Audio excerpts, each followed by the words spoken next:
Sentyabr geldi yine. Yine ayın biri. Habersizlik gelen günden. Ne acılar getirecek bu ay bize. Habersizlik olacaklardan. Hamanın oğlu evinde. Hərbidə olanlar da döyüşe hazırlaşır. Gecesi gündüzü yoktu onların. Ana zəng edir. Oğul necəsən? Nigaranım senden. Anam, her şey yaxşıdır. Özünüzden muayet olun deyir. Bilirəm ki, onlar bize təsəlli verir. Bizim ürəklər döyünür. Çünkü biz anayıq, atayıq, hissedirik nəsə olacak diye. Dualar edirik, el açıp Allah'a şehit olmasın artık bir daha. Bütün Azerbaycan sakit evinde yaşayır, habersiz olacaklardan. Budur, vaxt geldi, 27 sentyabr tarihi. Artık hamının ürəyi əsti, bu tarih qan sovurdu yerden göğe. 2020 yıl hem qan yaddaşımız hem de şeref tariximiz oldu, zafer oldu diye. Oğullarımız getdi, çağırağı bizi vətən. Allah üçün döyüşə canın feda etdi hamı. Bəzisi subay, hələ körpə, hələ cavan idi. Bəzisi nişanlı, toyu olacaktı. Bəzisi yeni evlenmişti. Bəzisi ata olacaktı, evladını görmedi. Bəzisi övladlarını qoyub getdi. Onların hayalları vardı, arzusu vardı. Gelmediler, yarım kaldı. Onlar döyüşte canım verdi. Her biri qəhrəman olurlar. Biz ise habersizlik bundan. Evde gözyaşları içinde dua edirik. Qoru Allah'ım diye. İstini, yağışı, küleyi, soyuğu demediler. Bəzən ac, bəzən susuz. Allah üçün, vətən üçün, namus üçün vuruşdular onlar. Ve bir gün sustu silahlar.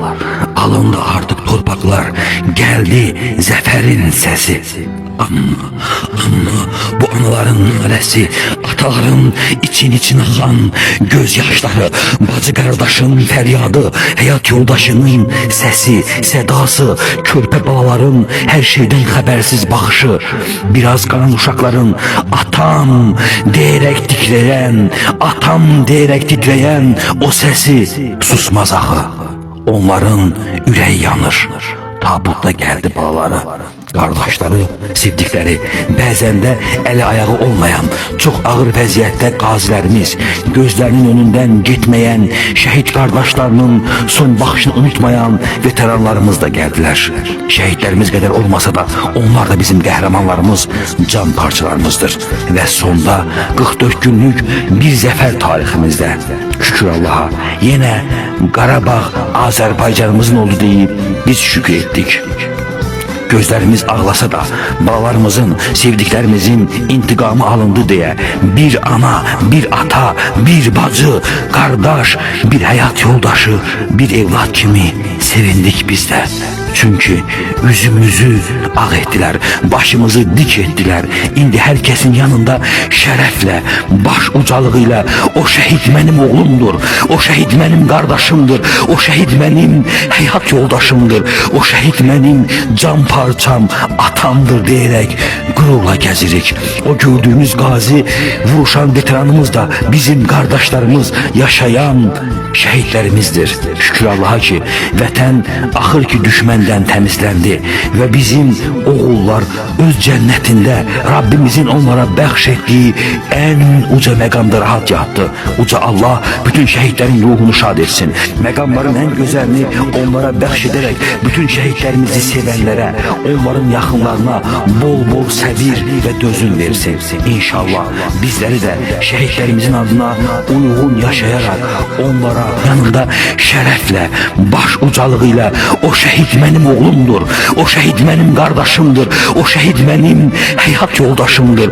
O şəhid mənim can parçam, atamdır deyərək qürurla gəzirik.